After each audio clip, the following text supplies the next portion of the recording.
J'espère que vous allez bien. Je vous souhaite la bienvenue dans un nouvel épisode de podcast. Aujourd'hui, je ne suis pas toute seule puisque j'ai l'honneur d'accueillir Aude.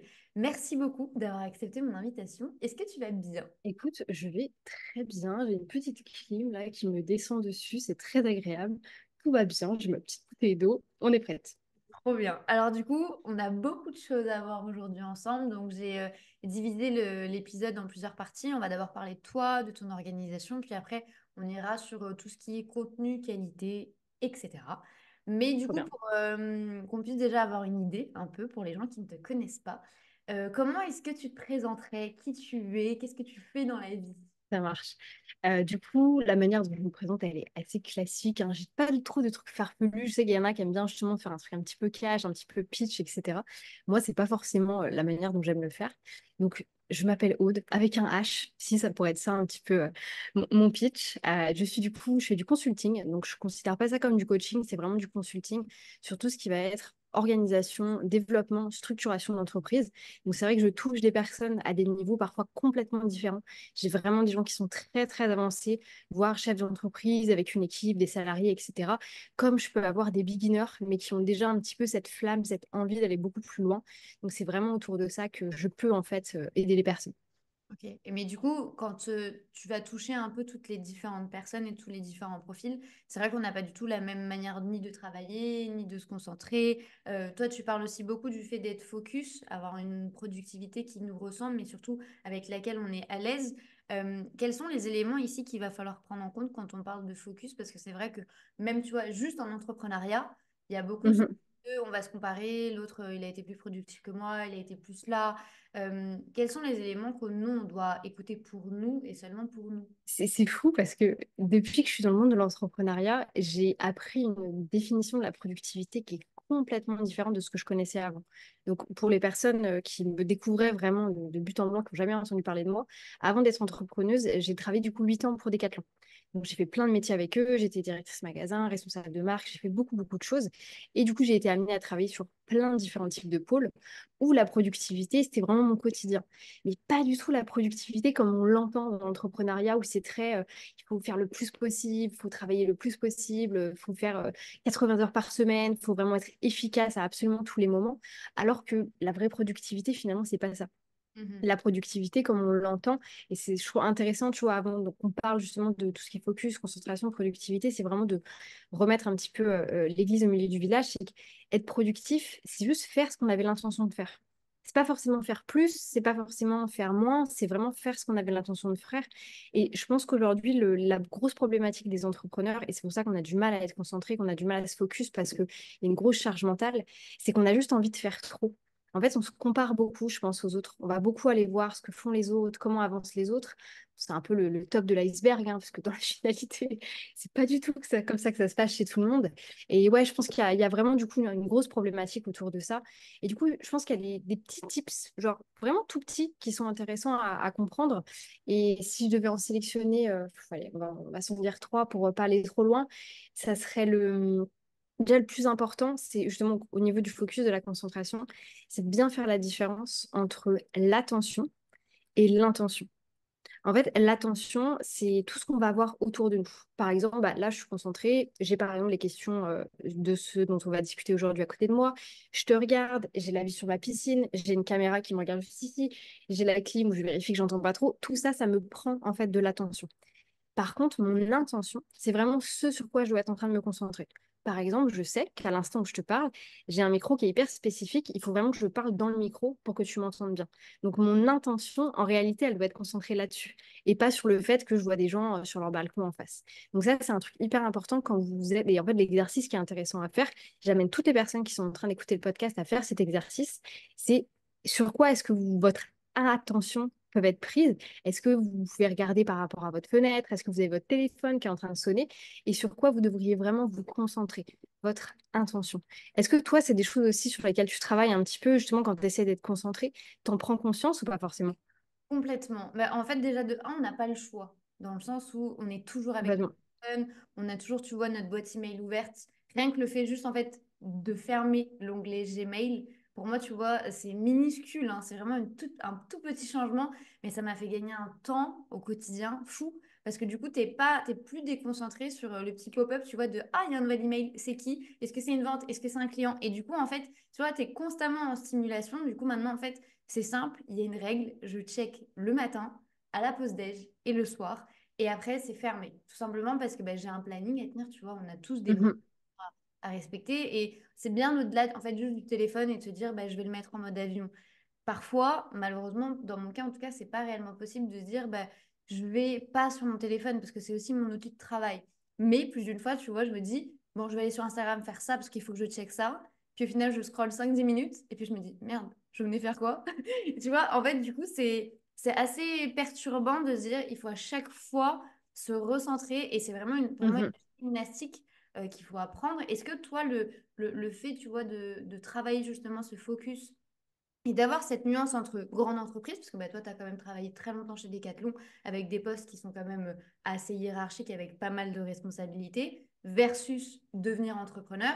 Je pense que tu es rentré dans deux mondes complètement différents. Est-ce qu'il y a eu une erreur que tu as fait où tu t'es dit, OK, là, je suis plus du tout focus? Comment tu as réussi à capter cette nuance en fait entre la productivité, le fait d'être focus selon les différents mondes dans lesquels on vit, malgré que ce soit quand même des entreprises, quoi. Ouais, bien sûr.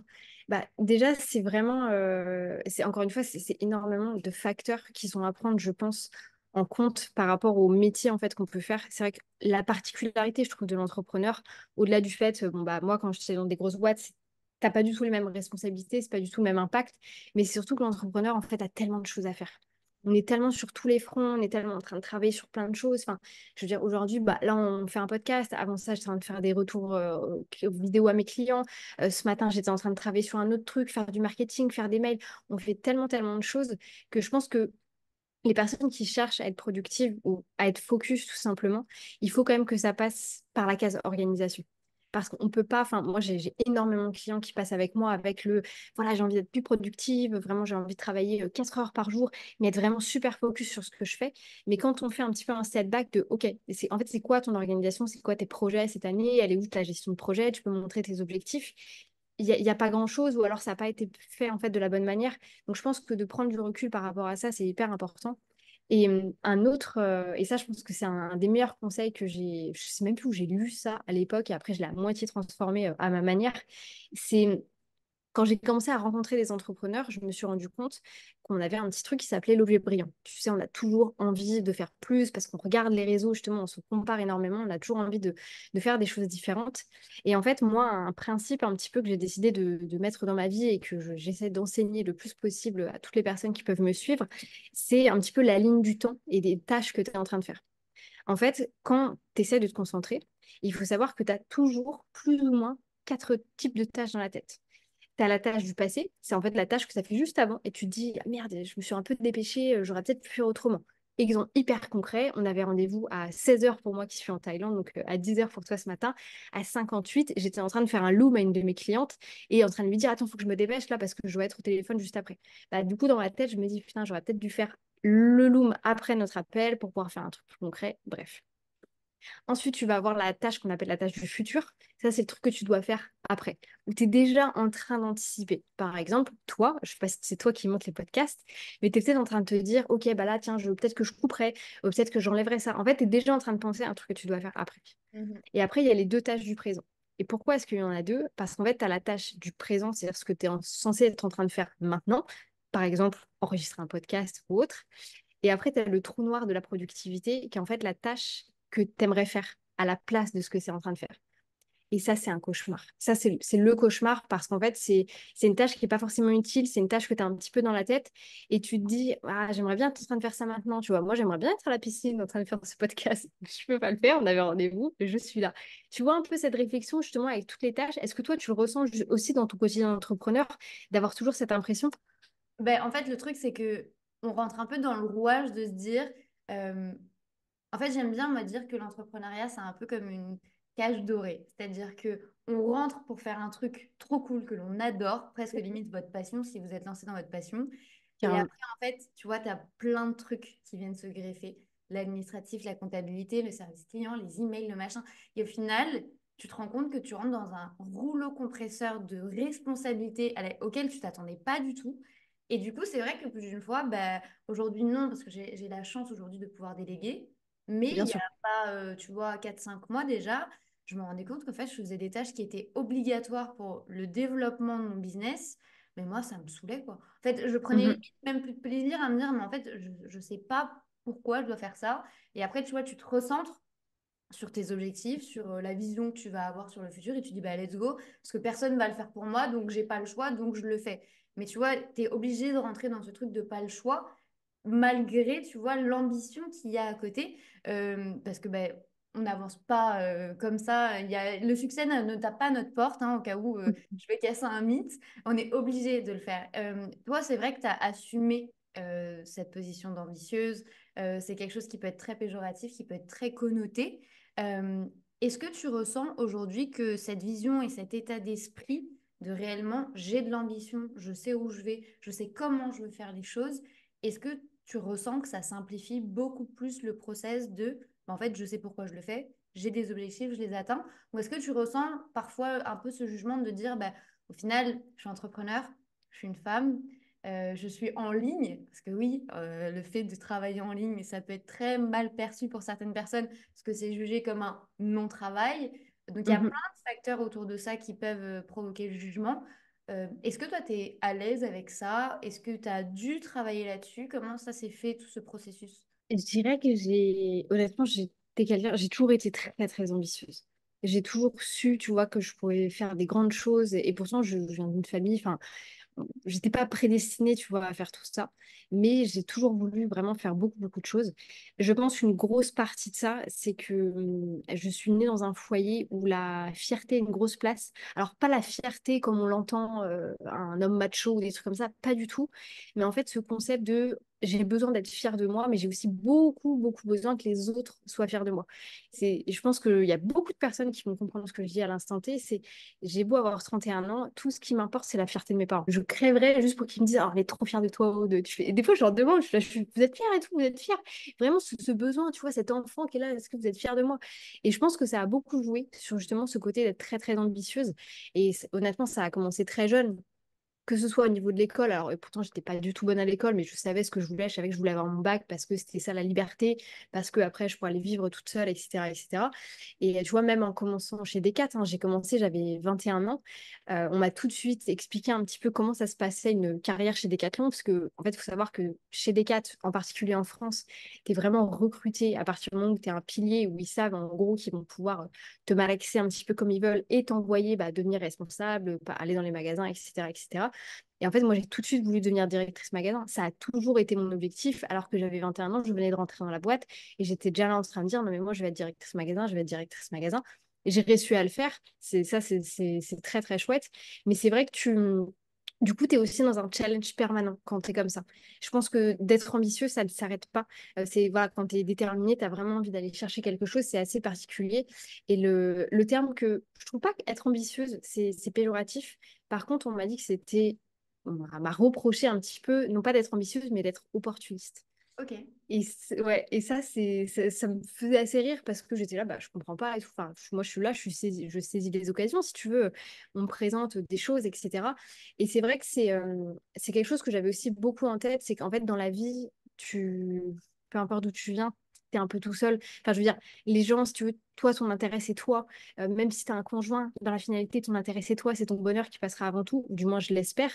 Et je pense que j'ai beaucoup été dans cette vision-là, en fait, des choses quand bien même je suis avec la même personne depuis 12 ans et qu'on se tire tous les deux, bah à la fin de la journée, je sais que j'essaierai le plus possible de toujours me faire passer en premier. Et je pense que c'est pour ça aussi que je suis très opportuniste, c'est que j'ai toujours été à essayer de rencontrer les bonnes personnes, à toujours être dans les bonnes réunions, à toujours me retrouver en face justement de la personne qui allait pouvoir faire la différence. Et je pense que les opportunités, pareil, ça se recherche en fait. Et j'aime bien raconter justement l'histoire de comment je suis arrivée en Thaïlande pour la première fois. En fait, c'est une nana que j'ai trouvé sur le groupe Facebook qui s'appelait, je sais pas si ça existe encore à l'époque, il y avait des groupes Facebook un peu, tu sais que tu as 30 ans quand? Et en fait, il y avait un groupe Facebook qui s'appelait Tu sais que tu as travaillé chez Decathlon quand? Moi, j'étais sur ce truc-là et je voyais une nana d'un certain âge poster des vidéos de Decathlon Thaïlande, quoi, une française. Et j'étais là, putain, c'est excellent, etc. Et bah, pas une ni deux, je l'ai contactée. Je lui ai dit, je veux venir en Thaïlande, je suis à l'instant T en Décathlon UK. Gros coup de bol, elle s'en allait. Et en fait, on fait beaucoup de passages d'expat en expat, je m'étendrai pas là-dessus. C'est comme ça que j'ai eu le poste. Je ne lui aurais pas envoyé un DM sur Messenger à l'époque. C'était quand même une femme de 65 ans, je crois. Ça se trouve, je serais jamais venue ici. Et ça, je pense que c'est important et c'est des choses qu'on met vachement de côté, justement. Alors, potentiellement parce que nous sommes des femmes, parce que ceci, parce que cela. Mais je pense qu'il faut laisser ça de côté. Il faut prendre ses ambitions, il faut travailler pour aussi. Parce que souvent, et après j'arrêterai avec mon monologue, souvent quand on reproche quelque chose à quelqu'un, c'est parce qu'en fait on se reproche finalement de ne pas l'être. Moi j'ai beaucoup reproché des choses à des personnes et en fait avec de la réflexion je me suis dit bah en fait cette personne-là je sais pas elle est libre de faire plein de choses, ouais mais regarde du coup elle fait pas les bons choix, etc. En fait je m'en voulais juste de ne pas être capable de faire les mêmes choses qu'elle. Donc je pense qu'il y a aussi cette notion-là qui est vachement importante à prendre dans la comparaison qu'on peut avoir avec les autres sur les réseaux sociaux. Enfin là je m'égare un petit peu, mais voilà, je sais pas si ça répond à ta question, je suis partie dans un petit peu dans tous les sens. Ça répond complètement à ma question et en fait j'aime bien le fait de dire que au-delà de probablement d'être ambitieuse, c'est vraiment de l'opportunisme. Mais en fait pour moi c'est pas du tout péjoratif dans le sens où quand on est entrepreneur t'es obligé de l'être. C'est-à-dire qu'en fait Complètement. les opportunités elles vont jamais venir à toi, jamais. Il y a jamais une personne qui va se dire ah attends Louise du 52 elle est au fin fond du truc mais oui je m'en souviens. Non, et c'est nous en fait on est obligé d'être proactif. Donc j'aime cette idée de dire, ben, je vais être opportuniste avec moi-même, pas dans le sens mauvais du terme. Euh, Mhm. T'évoquais le fait que tu cherchais un petit peu la validation, enfin du coup, de rendre fiers tes proches. Moi, il y a une question qui me vient. Est-ce qu'aujourd'hui, toi, tu es fier de toi? De ouf. Mais ça m'a demandé énormément de travail. Énormément de travail sur... Alors, j'ai jamais été quelqu'un qui a eu des problèmes de confiance en soi, etc. Je pense que je me suis retrouvée par la force des choses dans les bons groupes, avec les bonnes personnes, etc.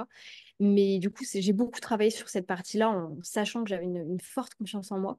Mais par contre, le côté plus estime du style, bah, en fait, je me voue à moi-même, j'ai pas besoin des autres pour faire ce que je dois faire, etc. Je pense que ça vient avec l'âge, ça vient avec bah, pas mal de choses. Et c'est aussi beaucoup créé, je pense, par des histoires de vie. Tu vois, on a chacun nos histoires de vie avec nos parents, nos grands-parents, nos frères et sœurs, etc. Et ouais, aujourd'hui, je suis capable de dire que je suis hyper fière de moi. Et surtout que en fait, la validation d'autrui m'importe peu finalement. Et c'est difficile de dire ça parce que c'est pas très sympa pour les autres non plus.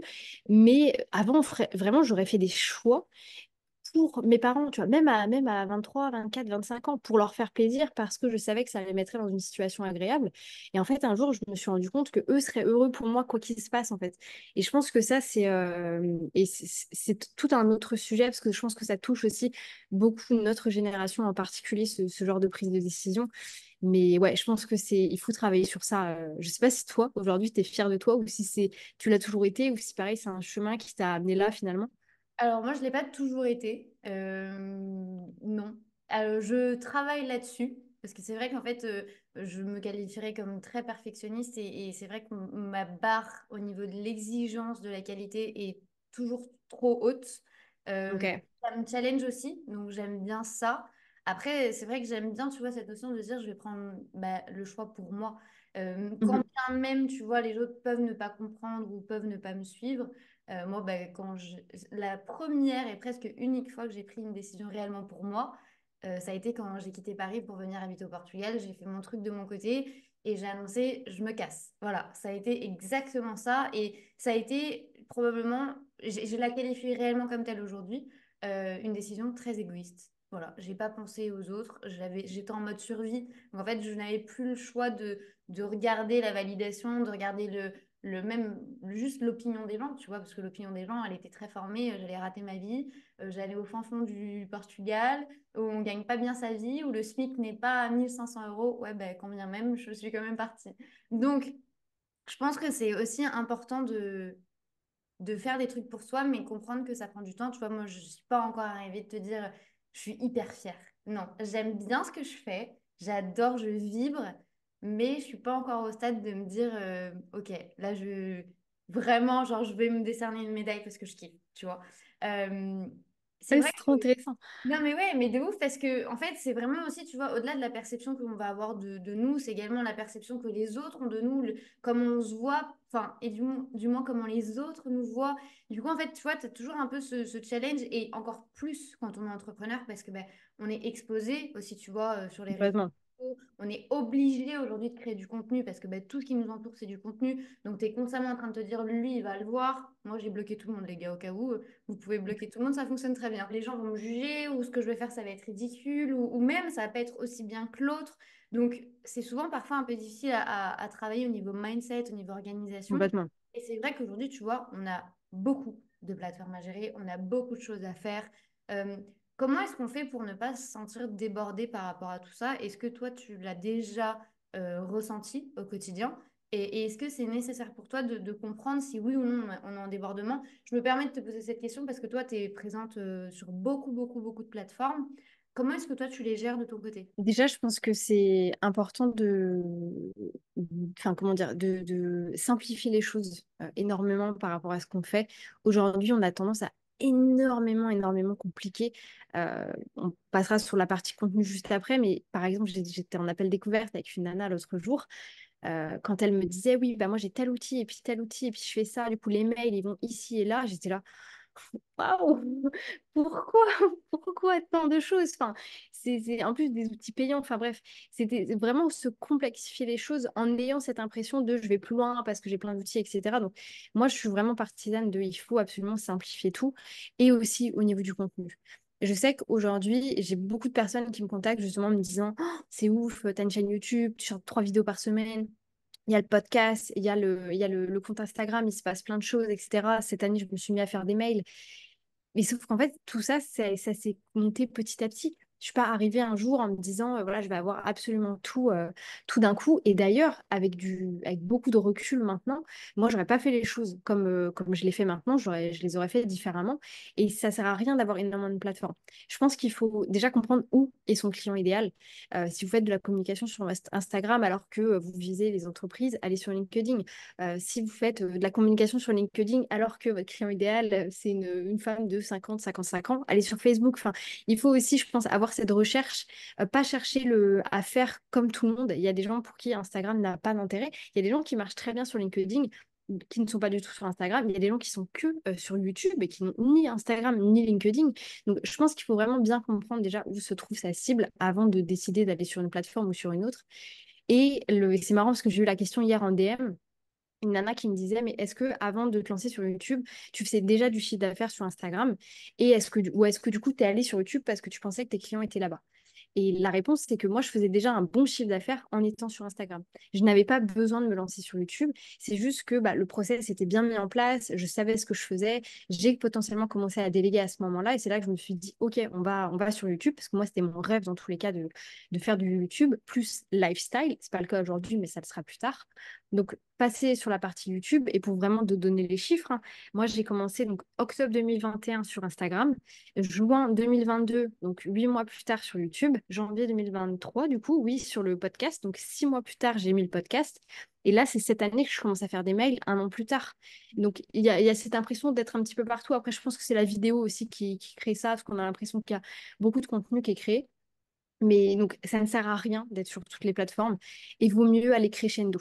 Et surtout avoir en tête, je pense, de recycler en fait énormément de contenu.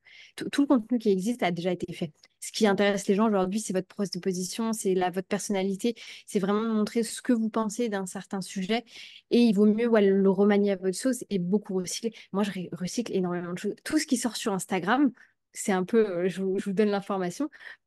Petit 1, c'est pas moi qui fais, parce que j'ai une community manager, et ce n'est que du recyclage de vidéos YouTube, d'épisodes de podcast. Ça reste des choses que j'ai créées, mais ce sont des choses qui sont recyclées d'un endroit à un autre. Enfin, ouais, je pense qu'il faut faire attention avec ça. Toi, tu as du coup plusieurs comptes Instagram, plus le podcast. Comment est-ce que tu gères ça? Parce que ça doit être un sacré challenge aussi.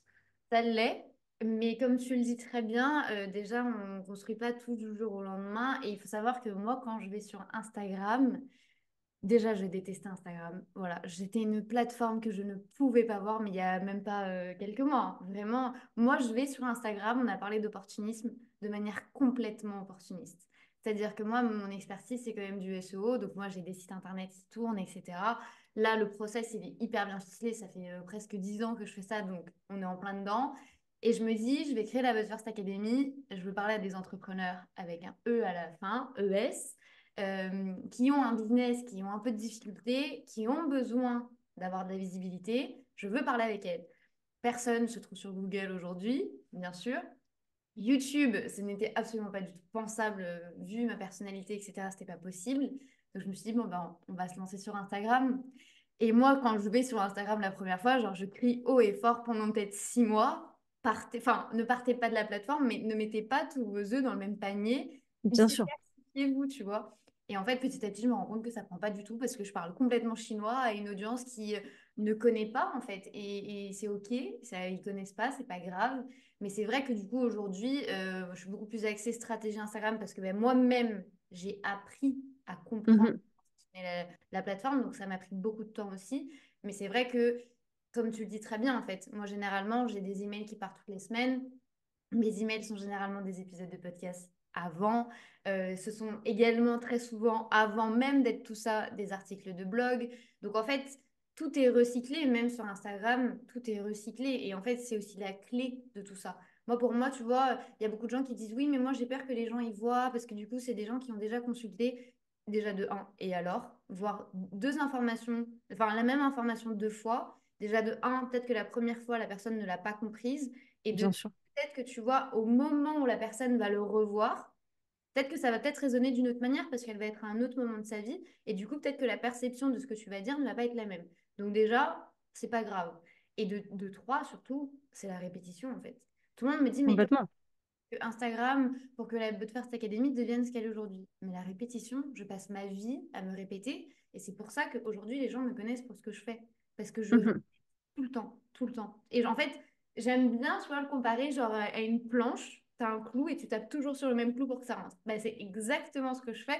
Donc moi, j'ai aucun scrupule à recycler. D'ailleurs, c'est ce qui fait gagner énormément de temps. Est-ce que toi, t'as pas eu peur quand tu t'es lancé sur plein de trucs, hein, parce que tu es vraiment partout. Moi, je te vois partout, mais et comme tu dis aussi, ça fait partie, tu vois, de la vidéo, de perdre un peu, tu vois, le focus. Parce que c'est vrai que maintenant, tu as plusieurs thématiques que tu vas aborder, etc.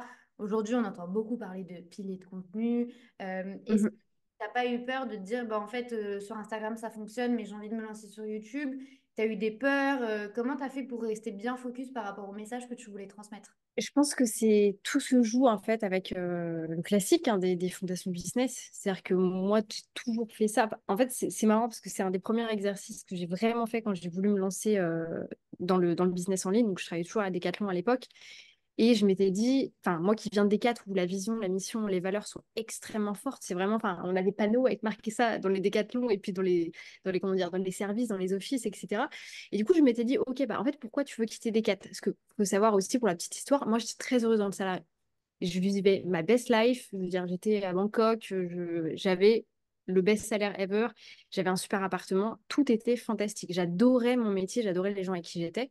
La seule raison pour laquelle moi j'ai quitté, c'est parce que j'ai passé le Covid ici en Thaïlande. Ça a été hyper dur pour moi à vivre, d'être bloquée ici, non pas parce que j'avais l'argent pour repartir, mais en fait, j'avais pas le temps.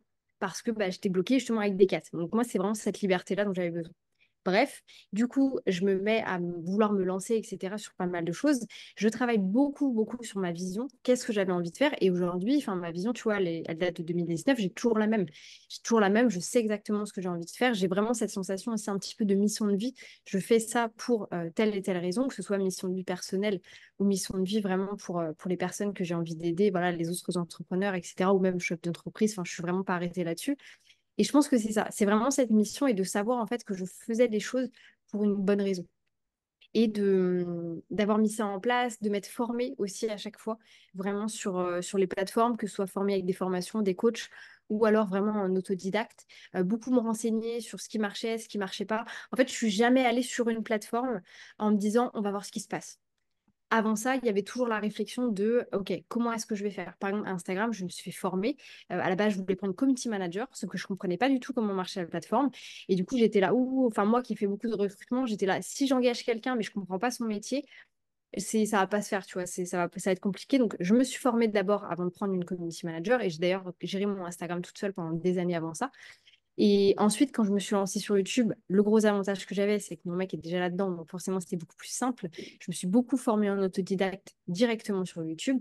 J'ai eu pas un coup de bol, parce que c'était du travail, mais j'aime bien appeler ça un coup de bol quand même. Ça a très bien fonctionné pour moi rapidement sur YouTube.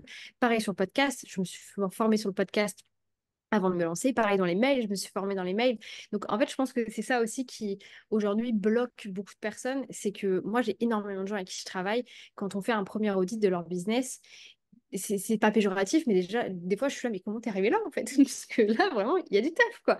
Il y a plein de petits trucs, tu vois, qui sont pas bien faits à droite à gauche. Après, c'est fantastique, puisqu'on fait de l'optimisation, bah forcément, ça donne des résultats tout de suite. Donc, ça c'est génial. Mais il y a vraiment ce truc aussi de vraiment, formez-vous en fait quand vous ne savez pas faire quelque chose. Et c'est drôle parce que c'est le, comment dire, c'est le thème d'un mail que j'ai écrit ce matin. C'est que moi, j'avais une grosse croyance limitante justement sur les mails parce que j'écris très très mal en français du fait d'être bilingue. J'ai une syntaxe qui est vraiment anglophone.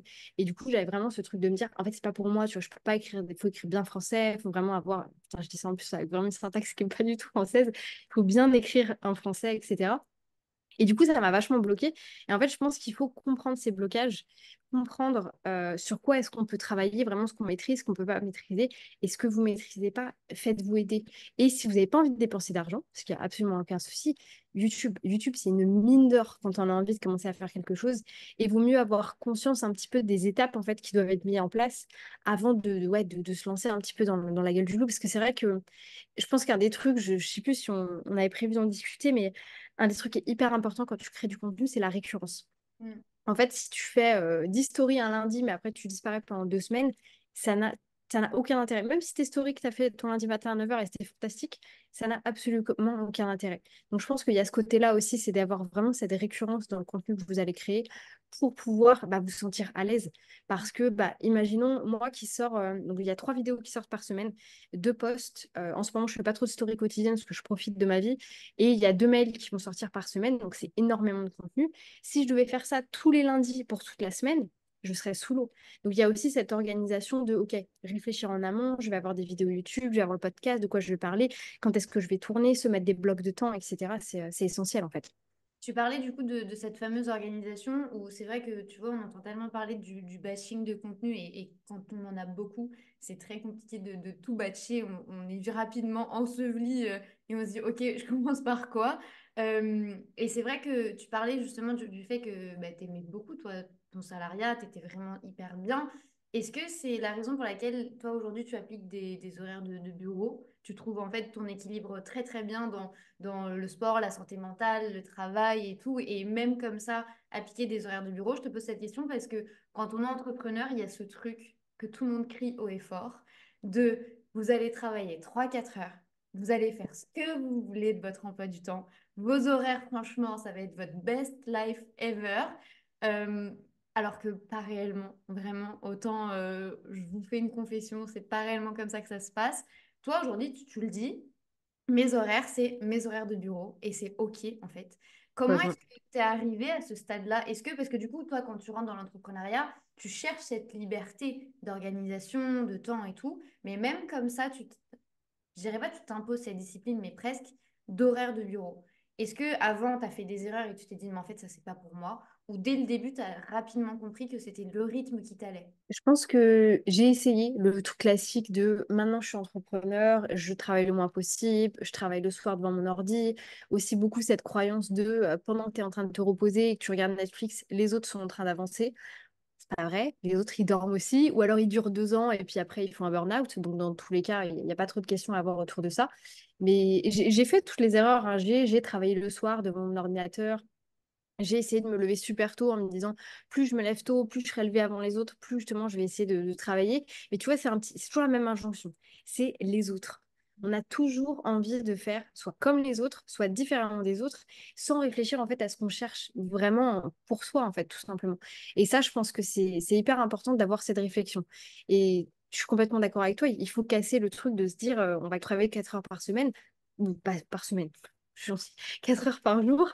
En fait, il y a de tout.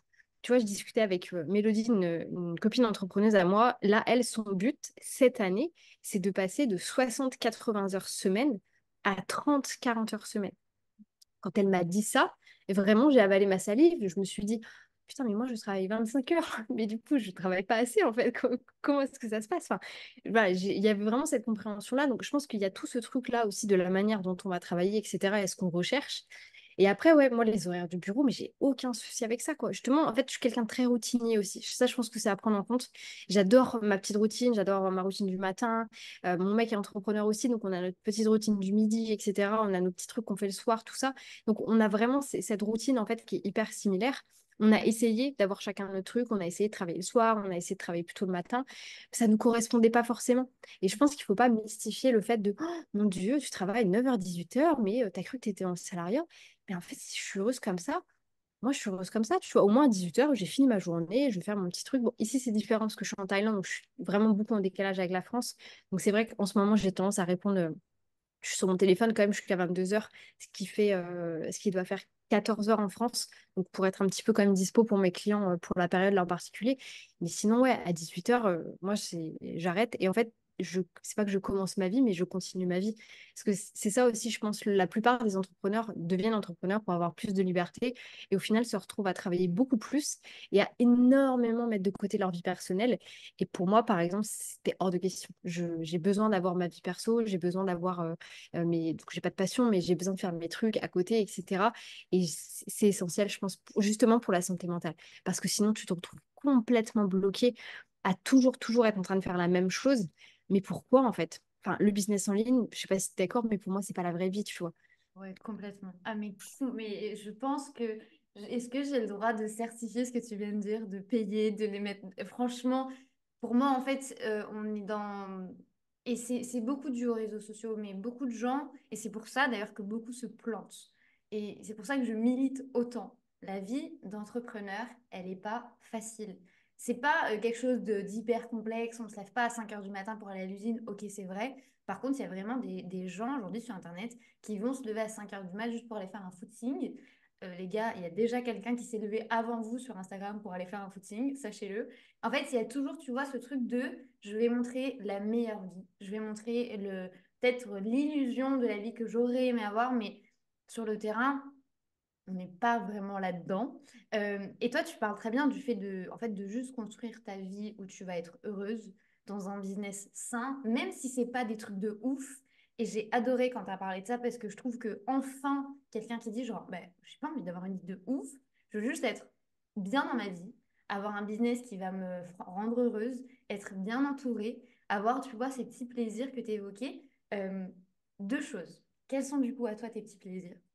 Et il y a aussi quelque chose que j'aime beaucoup et je voulais vraiment approfondir ce sujet avec toi. Tu indiques ne pas avoir de passion. Euh, alors, je crois que là, franchement, j'ai envie de te remercier, mais vraiment profondément. Parce que c'est vrai que quand on est entrepreneur, ben, on le sait toutes les deux, le business prend énormément de place. Énormément. En plus, toi, du coup, tu es accompagné de quelqu'un qui est aussi entrepreneur, donc Bien sûr.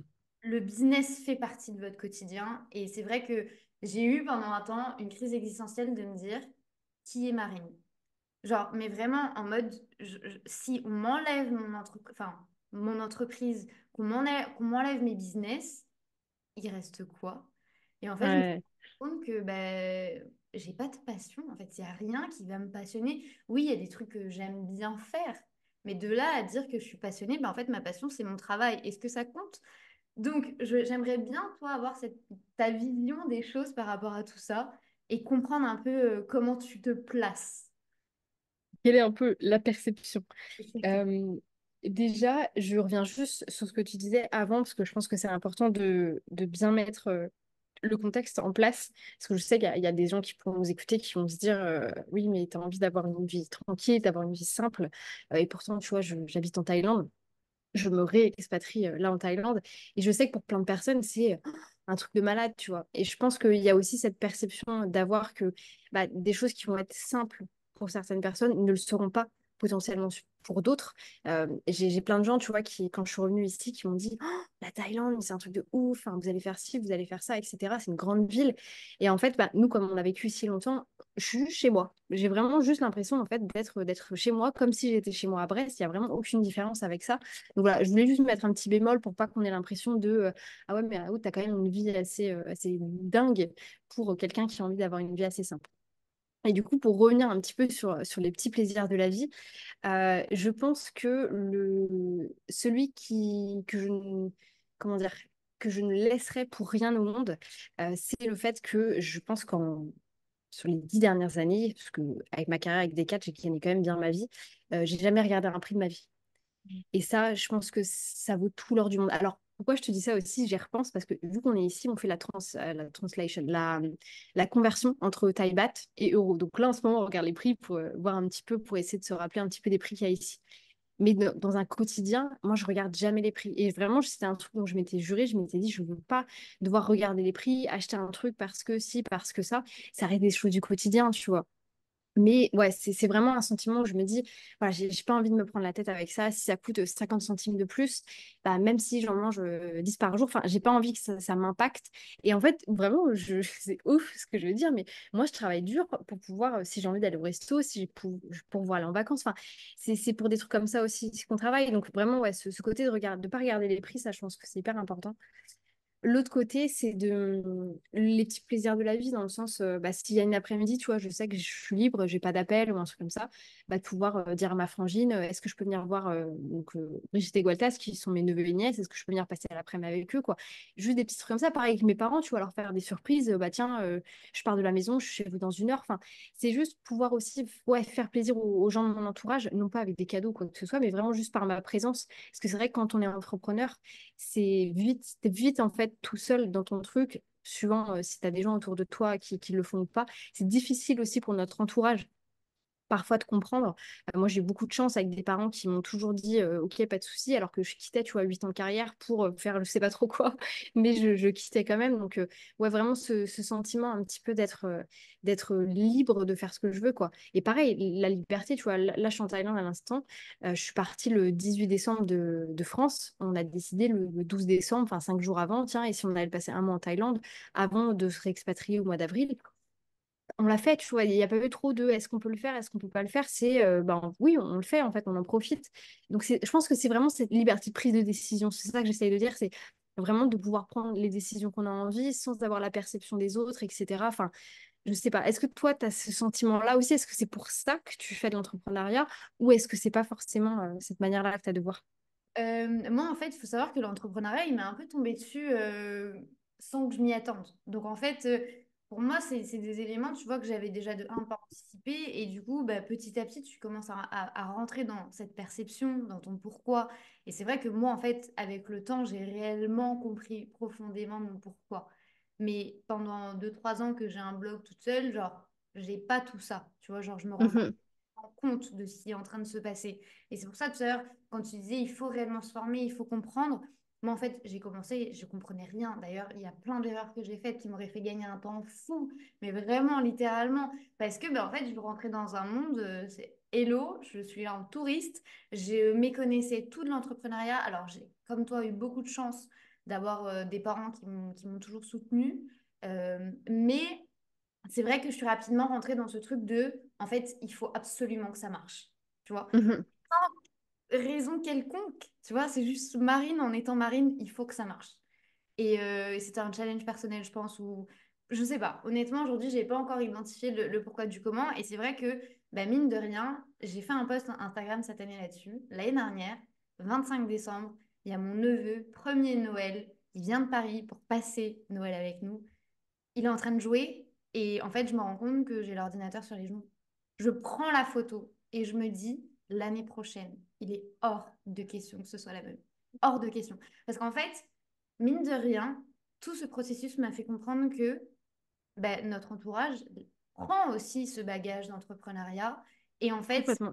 au téléphone, en train de faire ta story, sur l'ordi, en fait, on leur a pas demandé, tu vois. Eux, ils acceptent le truc parce que bah, ils nous kiffent, ils nous aiment et ils veulent qu'on vive avec ça et qu'on vibre.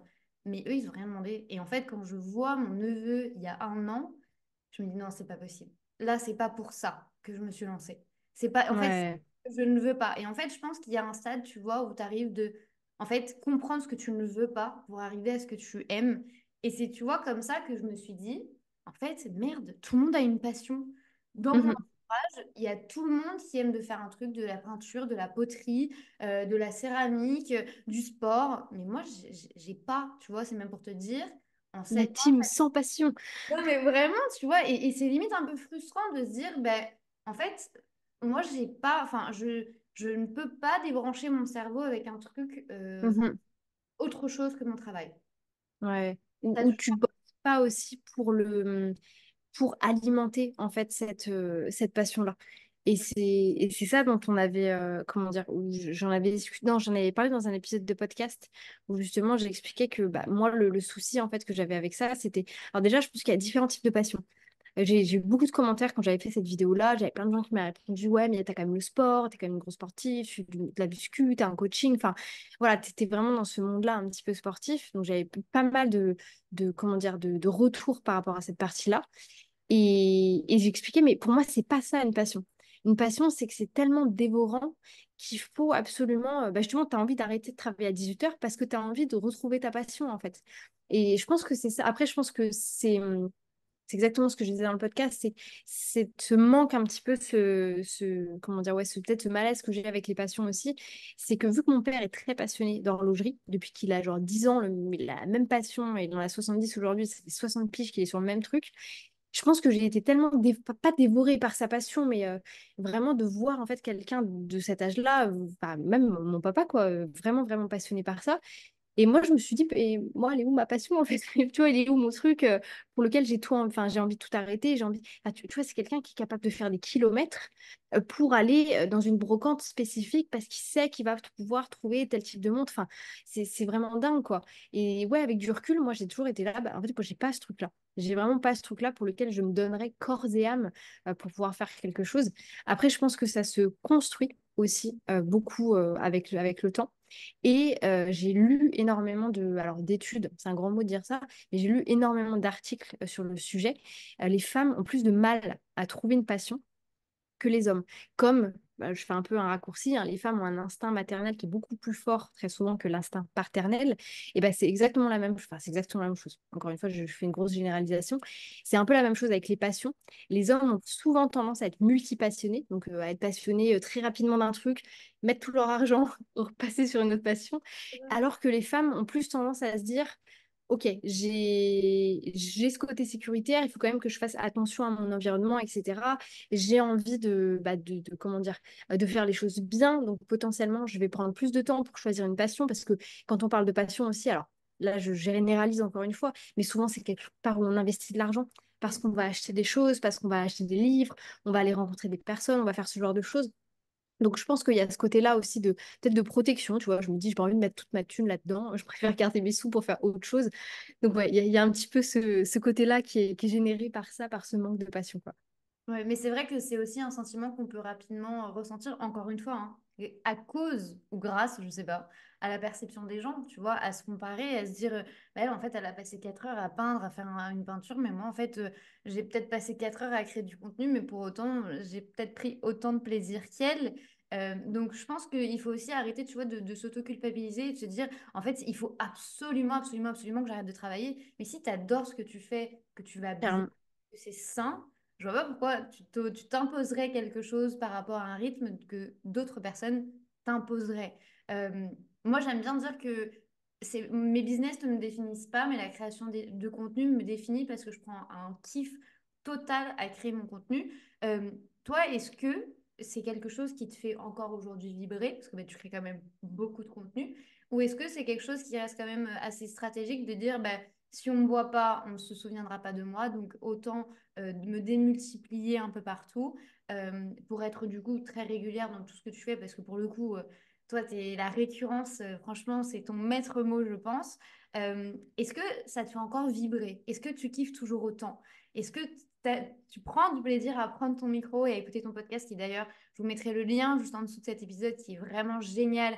C'est les backstage. Enfin, moi, j'adore l'esprit et l'ambiance que tu renvoies. Est-ce que c'est quelque chose vraiment qui profondément te fait vibrer? Je pense que oui, mais tout fonctionne sous forme de cycle. Je Mhm. pense qu'il y a des moments où effectivement, je vais avoir plus de motivation, je vais avoir ce sentiment que j'ai envie de faire plus de choses, j'ai envie d'aider plus de personnes, j'ai plus de choses à dire. Donc, complètement que j'adore ce que je fais et je suis hyper passionnée. Sinon, je pense que pour par exemple, un métier comme, je me considère pas youtubeuse, mais presque, j'ai dit à 10K, je dirais que je suis youtubeuse, tu le fais par passion. Tu peux pas, je pourrais pas sortir 3 vidéos par semaine, montrer ma tronche toutes les semaines en vidéo si j'étais pas passionnée.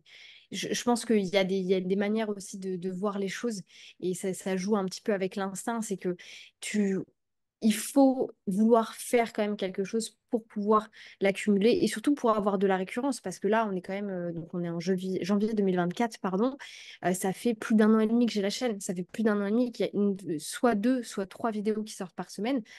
C'est énorme, enfin quand je vois la masse de contenu en fait qu'il y a derrière, sachant qu'il y a dû avoir aller sur toute cette période-là, peut-être 4 semaines où j'ai vraiment pris des vacances parce que j'en pouvais plus, ou alors j'avais des problèmes de, comment dire, il y a eu un moment, j'avais un souci à l'œil, etc. Donc j'ai fait moins de vidéos parce que j'avais pas envie que les vidéos se retrouvent sur Internet, etc. Ça me gênait un petit peu. Enfin bref.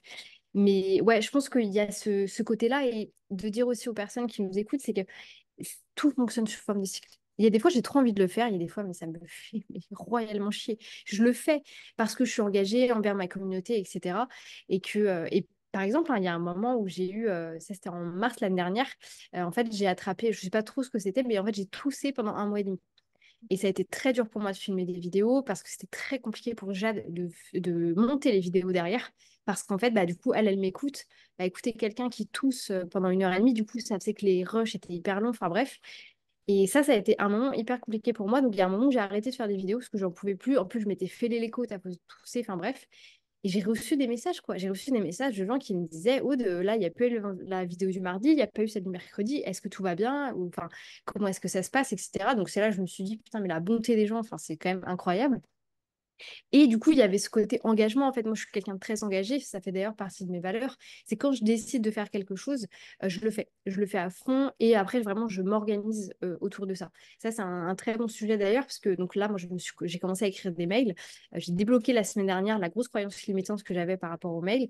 Et du coup, je me suis engagée à partir de maintenant à envoyer 2 mails par semaine du coup, à mon audience, parce que j'ai une grosse liste email quand même pour les personnes qui me suivent, etc. Et bah, du coup, tu vois, la réflexion, et moi, ça a été l'instinct, c'est juste naturel chez moi, c'est OK, comment tu vas faire pour envoyer ces 2 mails? Il te faut du temps pour le faire, il te faut un process pour le faire. Et j'ai tout créé, ça m'a pris 45 minutes. Maintenant, j'ai tout mon truc sur Google Agenda. Il y a tel mail qui part à tel moment. Il faut que je l'écrive à tel moment. Je me suis mis des moments d'écriture parce que ça doit être des moments qui sont assez focus, justement, assez profonds. Et je pense qu'il y a tout ça aussi qui joue, c'est que bah, quand on ajoute de la nouveauté dans ce qu'on fait, bah, forcément, ça nous donne un petit regain. Et c'est toujours de se rappeler pourquoi est-ce qu'on le fait. Et c'est pour ça que d'avoir, je pense, une communauté, ça fait une grosse différence. Parce que moi, les mails que j'ai envoyés la semaine dernière, j'ai halluciné du nombre de personnes qui m'ont répondu. J'ai des gens qui m'ont dit, mais ça fait 1 an que je te suis, je n'ai jamais osé t'envoyer un message. Mais qui m'envoient des pavés, je suis là, mais pourquoi vous n'avez pas pris l'opportunité avant, quoi? Et en fait, c'est parce qu'ils avaient besoin sans doute que je fasse un pas vers eux. Et bref, tout ça pour dire que effectivement tout fonctionne, je pense, sous forme de cycle. Et quand ça va pas, quand vous avez plus envie, on fait une pause, laissez de la place dans votre cerveau pour que les idées justement reviennent, etc. Et surtout comprenez pourquoi vous avez plus envie de le faire. Est-ce que vous avez plus les idées? Est-ce que avez l'impression de faire du contenu pour rien, de faire du contenu dans le vent?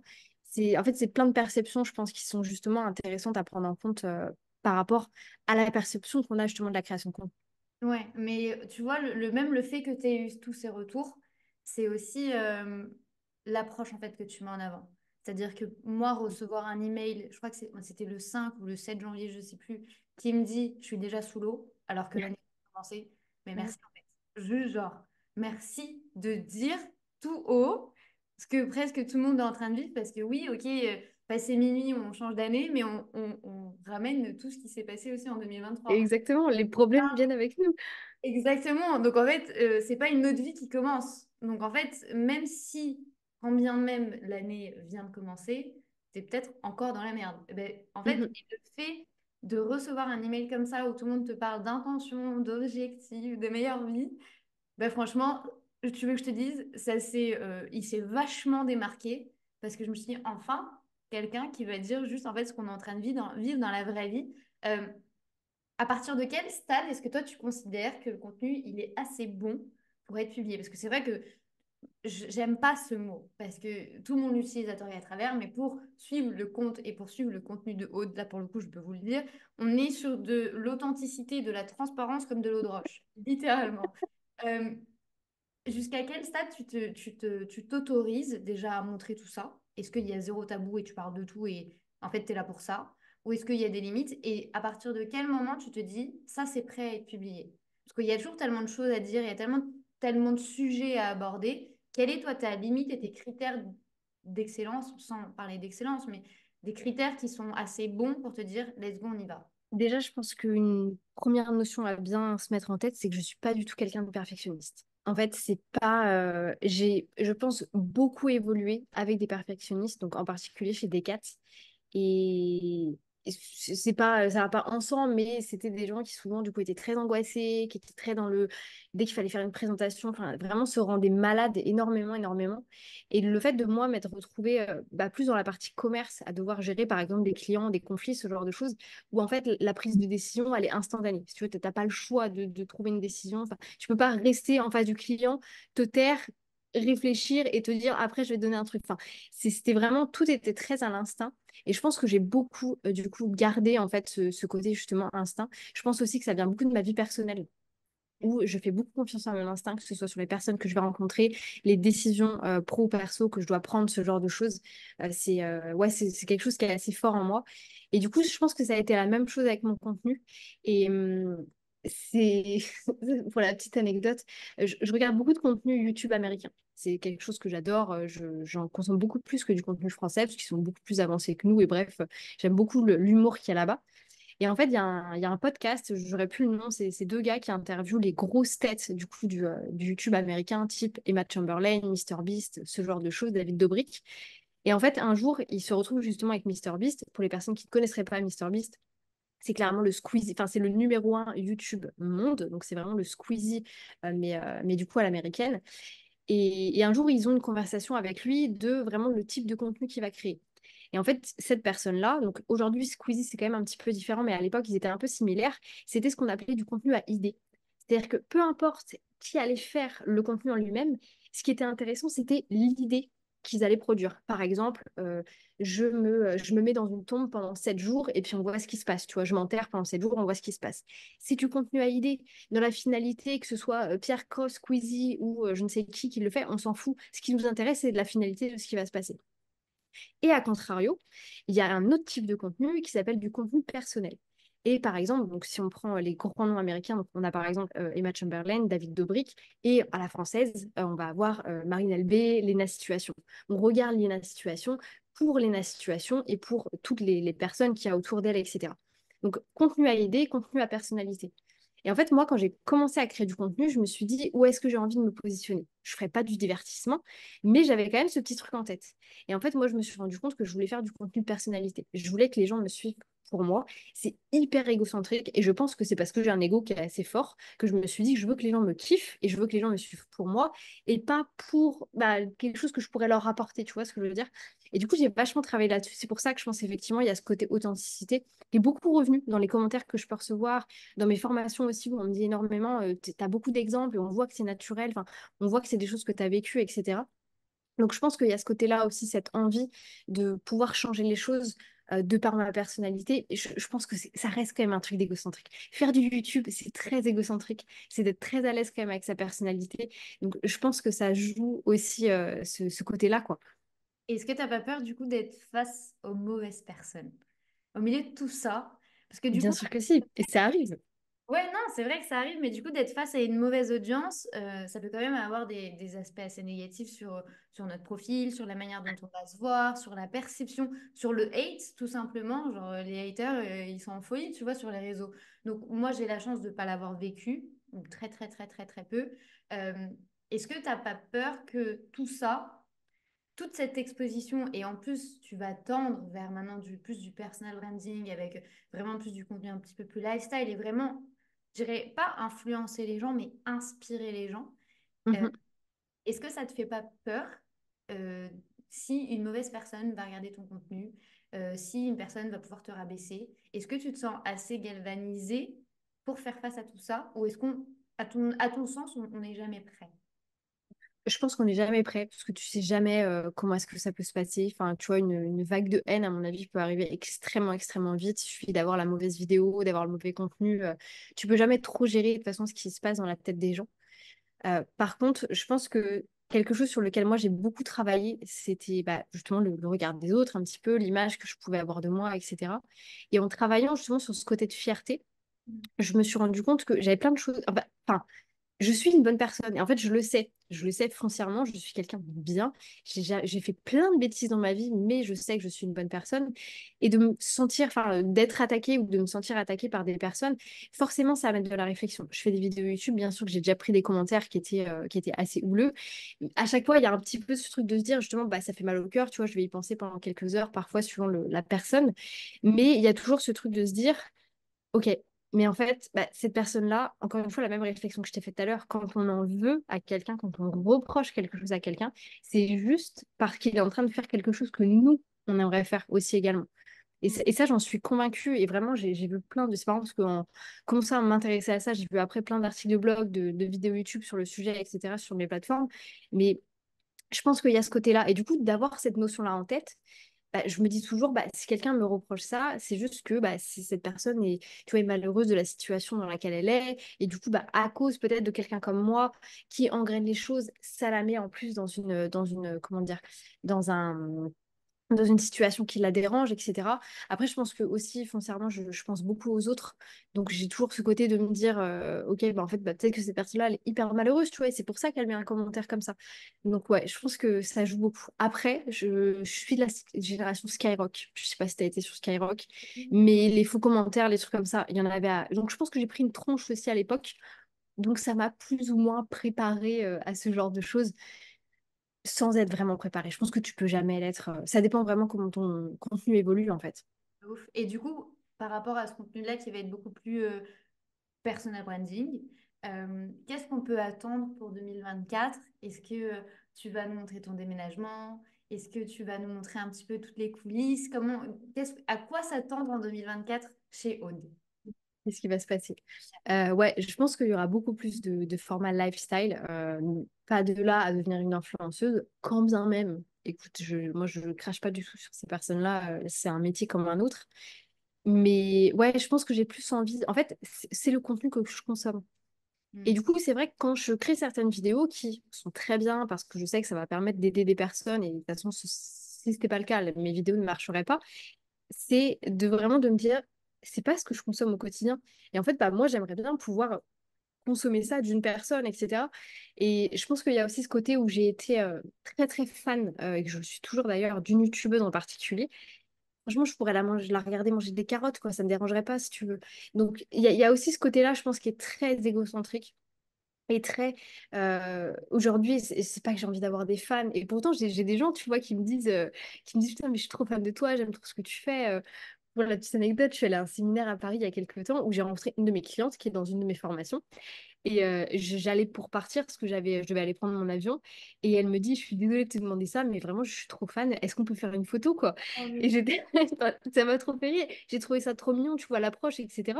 Et en fait, je me suis rendu compte qu'à l'instant T, c'était pas du tout un truc qui me dérangeait. Tu vois, au contraire, j'aime bien avoir des gens justement avec qui je peux échanger. Et au final, c'est des gens avec qui je suis hyper ouverte. Honnêtement, là, à l'instant où je te parle, on a pris une grosse décision de vie avec mon conjoint parce que moi, je rentre en France, lui reste en Thaïlande pour préparer l'emménagement ici, moi, je rentre pour préparer le déménagement là-bas. C'est pas facile, tu vois, on va être séparés pendant 2 mois. Il y a des gens que je n'ai jamais vus de ma vie, mais avec qui je discute hyper souvent, à qui je l'ai dit, tu vois. Alors, pas avant de le dire à mes parents ou quoi que ce soit, mais qui sont au courant de ça, peut-être avant de certaines de mes copines. Donc, il y a aussi ce lien, je pense, que tu peux créer avec ta communauté.